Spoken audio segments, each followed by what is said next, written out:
I have a granddaughter playing soccer. I have two grandsons playing. Those two guys, they love sports, they love football. One of the things that's motivated me is those three kids. Well, I was a quarterback. When I was going to be tackled, I was going to put my head down and run over the ball carrier. But on this particular play, in this particular game, I went back to pass, and I had nobody open, so I ran up inside, and I had gained 10 or 12 yards on the play, but I had put my head down, and I had come out the other end of the play. I went into the wrong huddle. I was on the sideline. They got me out of the game because the players, my teammates, were telling the coaches that something was wrong.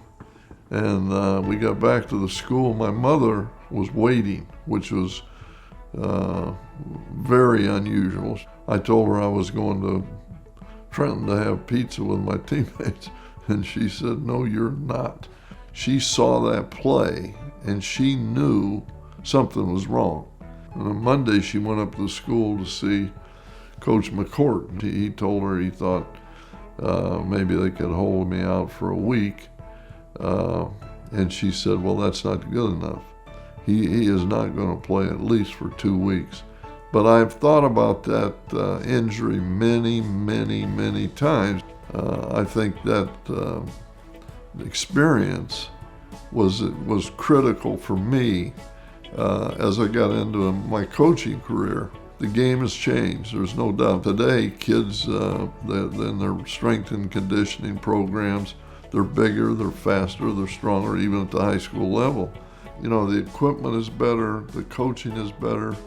I think the coaching fraternity is much more aware and much more knowledgeable than they were 30 years ago. They are the beneficiaries of so much research that has gone on and brought us from where we were in my experience, 1962, until today. And we used to say, he got his bell rung, and that is out. That is out. It all begins the first time they put those pads on. What do they know? Have you taught them before they ever play? As a parent, as a coach, do you talk about player safety every day?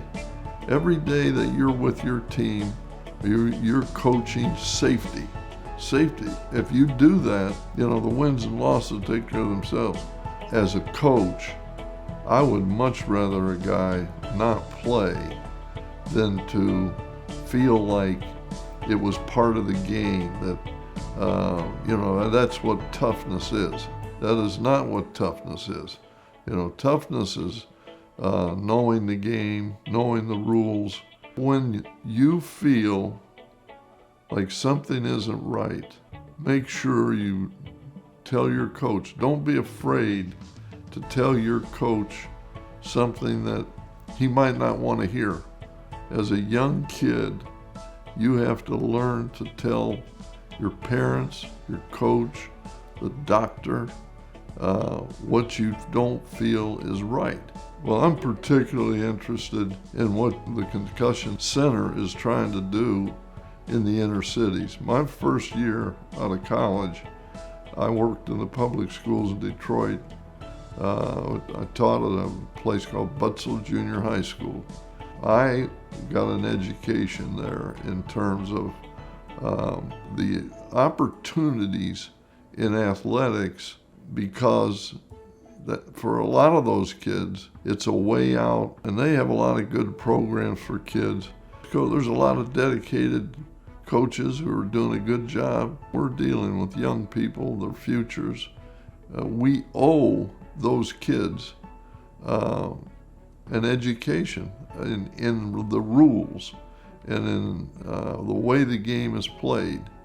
And if they can, they're going to benefit, because there's tremendous value to sports for those kids in junior high school and high school. I can certainly appreciate what we have here on this campus in terms of research and concussion. It is not we hope to, it is we must, because if we can't make this game safe, then that game loses its value. I know the value of the game, but I also know there's a cost. We have a sacred duty to make this game safer. And that's what the Concussion Center at Michigan is doing, and I'm damn proud to be a part of it. So I hope you will join me in supporting the University of Michigan Concussion Center.